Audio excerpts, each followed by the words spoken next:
Concernant les boutons radio et les cases à cocher, Bootstrap utilise trois classes de base avec des options. Donc le form check, c'est un conteneur qui va contenir un bouton, une case. Bon, donc pour chaque bouton et chaque case, évidemment, il faut utiliser un conteneur, donc une balise qui les contient. Vous avez le form check label pour pouvoir mettre un libellé, et puis le form check input pour pouvoir mettre la case à cocher ou le bouton radio. Alors par défaut, ils sont placés verticalement. Après, on a une option dans le conteneur qui contient la classe formCheck de mettre un formCheck inline pour que les éléments soient alignés horizontalement. Et puis la différenciation du visuel, c'est simplement sur le type input du formulaire type HTML qu'on va différencier en fait l'aspect visuel d'un bouton radio d'une case à cocher. On va donc repartir de l'exemple précédent que j'ai renommé 0802 pour rajouter en un premier lieu des cases à cocher. Alors je vais revenir dessus, je vais rajouter un field set, toc, juste derrière.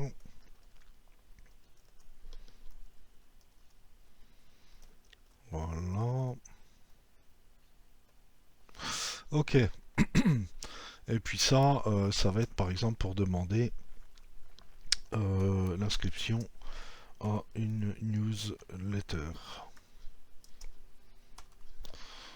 Voilà. Alors je vais mettre une première div qui va avoir la classe form group. Voilà. Et puis je vais placer donc à l'intérieur mes deux boutons radio. Alors le premier, alors déjà je vais mettre un petit texte avec une classe en H6 par exemple. J'aurais pu mettre la balise H6 directement.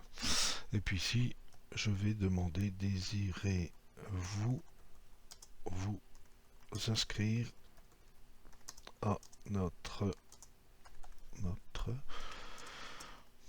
newsletter.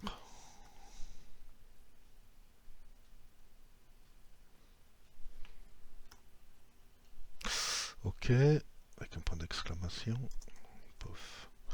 Et puis ensuite, je vais mettre mes labels. Donc je vais mettre un premier label.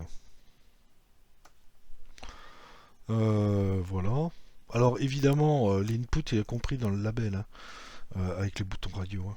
Donc je mets un input donc de type radio. Voilà. Hop là, trop vite. Je vais lui donner un nom. Donc je vais l'appeler newsletter. Ok, pour l'exclusion mutuelle. Et puis au début, je vais dire que celui-là est à false, par exemple.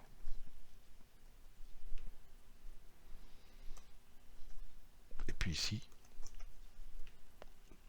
à vrai, autant pour moi, s'il dit oui, il vaut mieux qu'il soit à vrai. Donc true. Et puis, je ferme mon input. Voilà. Ouais, il m'a fermé le label en même temps. C'est moi qui fais n'importe quoi. Voilà. Ok. Alors, je vais prendre un peu de place pour qu'on y voit clair. Ok. Et puis le deuxième label. Donc même principe, même nom pour l'exclusion mutuelle. Donc cette fois-ci, ce sera false. Et puis ici, on dit non. Et puis par défaut, on va lui mettre le check ici. Oui, check it. Voilà, ici, par défaut, ils disent non. Alors si on regarde ça, évidemment, vous voyez que c'est pas terrible au niveau des espacements, des trucs comme ça. Donc les classes de Bootstrap, elles vont permettre justement de le mettre à minimum en forme. Après, vous pouvez toujours utiliser des CSS, mais les classes Bootstrap font ça relativement bien. On va donc les mettre en forme. Ok, donc comme je vous le disais, il faut que chacun soit encapsulé dans un conteneur qui va faire la mise en forme. Voilà, donc là je vais faire un peu de place. Voilà. Donc après ça fait pas mal de balisage. Donc ici, évidemment, pour le premier, je vais faire une div. Donc je vais utiliser la classe de mise en forme de Bootstrap, donc form-check. Ok. Pour le label, je vais utiliser la classe form-check-label. Et pour le bouton radio, comme c'est un champ d'entrée, ben, j'utilise la classe form-check-input. Et puis évidemment, je ferme ma div ici. Alors j'ai dû oublier, voilà. Ok, je ferme ma div ici. Et je vais faire la même chose pour le suivant. Alors bon, c'est un peu rébarbatif, mais bon, les mises en forme des cases à cocher, tout ça, des fois, c'est pas terrible.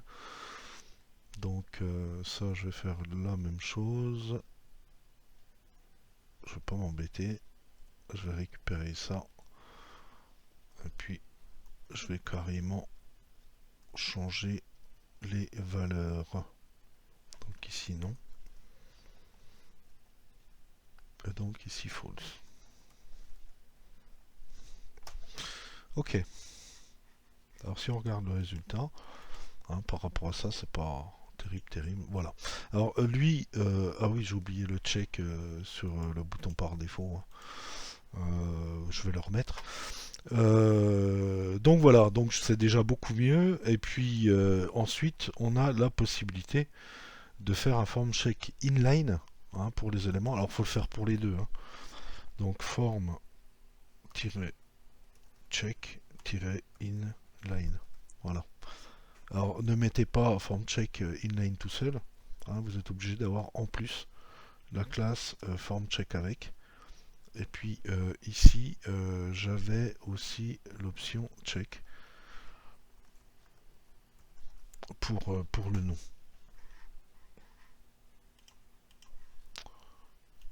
Et donc cette fois-ci, vous voyez, vous les avez en horizontal. Et donc pour les cases à cocher, ben, le principe est exactement le même. C'est-à-dire, ben, je vais reprendre un petit peu tout ça. Ben, je vais reprendre un form group, hein, tout simplement. Et puis je vais utiliser donc cette fois-ci des cases à cocher. Ok. Donc ici, par exemple, je vais demander comment vous avez entendu parler de nous, comment avez-vous entendu parler de nous, pof. Ok, c'est bon. Donc je vais garder la même mise en forme, hein, donc ça change pas, simplement ici c'est plus des boutons radio, mais ce sont des checkbox. Donc le nom je vais le changer, il va y avoir plusieurs réponses possibles. Je vais appeler ça O. Ok. Et puis ici, je vais le mettre pareil. Donc je vais le mettre en premier réseaux sociaux, par exemple. Ensuite, même principe pour le suivant. Checkbox. Donc, how. Alors, il n'y a pas besoin d'avoir de valeur false, hein, évidemment. Et pas besoin d'avoir de valeur true. Ok, ok. Et puis ici, ben, je vais dire moteur de recherche, par exemple, etc., etc. On peut en mettre des tartines si on veut. Et puis voilà. Oh, tiens, je l'ai mis coché. Tiens.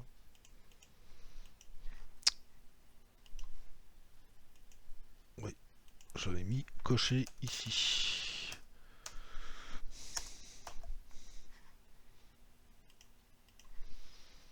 Et donc voilà pour la mise en forme de ce genre d'éléments de formulaire.